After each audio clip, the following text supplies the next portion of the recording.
So students, let us discuss few applications of total internal reflection, and first application is totally reflecting prisms. So this is totally reflecting prism ABC. Angle of prism A is 90 degree, this angle is 45 degree, and this angle is 45 degree. First of all, let us discuss the reflection of light at 90 degree due to total internal reflection. So this is the incident ray, which is incident normally at face AB of the prism. So as angle of incidence is 0, angle of refraction is also 0, so it follows a straight line path and strikes at this point on side BC of the right angled prism. Since this angle is 90 degree, this angle is also 90 degree, this angle is 45, therefore this angle is also 45 degree. If we draw normal at this point, then the remaining angle, which is the angle of incidence for the incident ray, becomes 45 degree. As the light tries to travel from denser to rarer medium, and angle of incidence which is 45 degree is greater than critical angle, which is 42 degree, we'll discuss later on, then total internal reflection takes place as both the conditions are satisfied, and at same angle, that means 45 degree from normal, this is the direction in which the light is totally or completely get reflected. So between incident light and reflected light, the total angle is 90 degree. So let us now discuss a few points of theory. Since we know that for glass the refractive index is 1.5, since the relationship between refractive index and critical angle is mu is equal to 1 upon sin C, we can put the value of mu 1.5, so it comes to be equal to 1 upon sin C.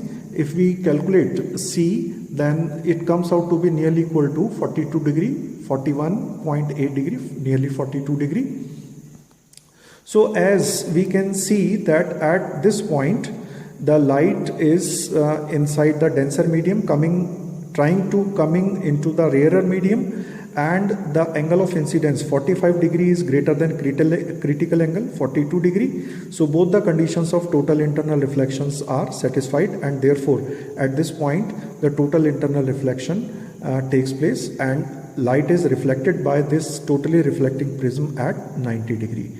Similarly, if light is to be reflected at 180 degree, then two total internal reflections, they take place like this in this figure. This is our right angle triangle prism. Angle of prism A is 90 degree, angle 45 and 45 degree at B and C respectively. If light is incident normally, then it will follow straight line path as discussed earlier. This angle is 90 degree, this is 45, so remaining angle is 45 degree. If we draw normal at this point, so remaining angle of incidence of the incident ray inside the denser medium also becomes 45 degree.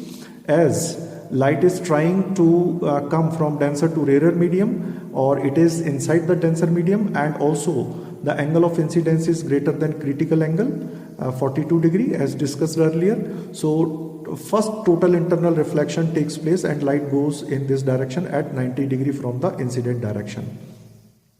In the similar fashion, another total internal reflection takes place and light goes again suffering 90 degree. That means total 90 plus 90 for 180 degree is turn taken by the light. So if reflection of light is to be taken at 180 degree, we can use our right angle triangle like this, prism like this. So incident ray of light is reflected back into the same direction. We can say the reflection is at 180 degree.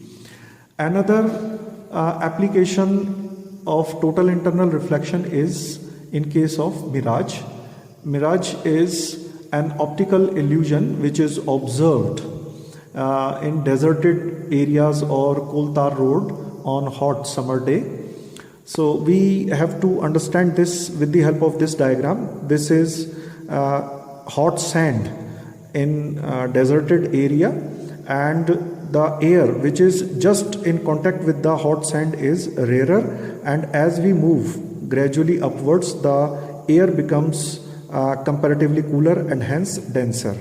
So for any object, the light is coming from denser to rarer medium. As it is coming from denser to rarer medium, it bends more and more away from the normal, and at this point, when the angle of incidence in denser medium becomes sufficiently high or greater than critical angle, and since light is coming from denser to rarer medium, then we can say that both the conditions of total internal reflection are satisfied and light reflects back into the same denser medium, and for this object an inverted image is seen by the observer.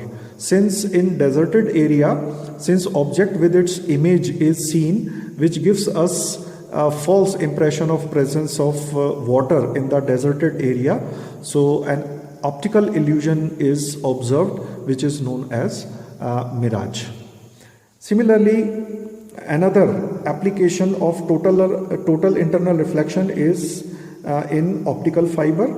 When light is allowed to pass through this optical fiber made up of glass or quartz, then if inside the denser medium the angle of incidence is greater than critical angle, and since light is trying to travel from denser to rarer medium, therefore both the conditions of total internal reflections are being followed, and hence total internal reflection takes place. So multiple total internal reflections of light inside the optical fiber take place, and for the light which is entering from one end in the optical fiber, the light comes out at the other end after suffering a number of total internal reflections.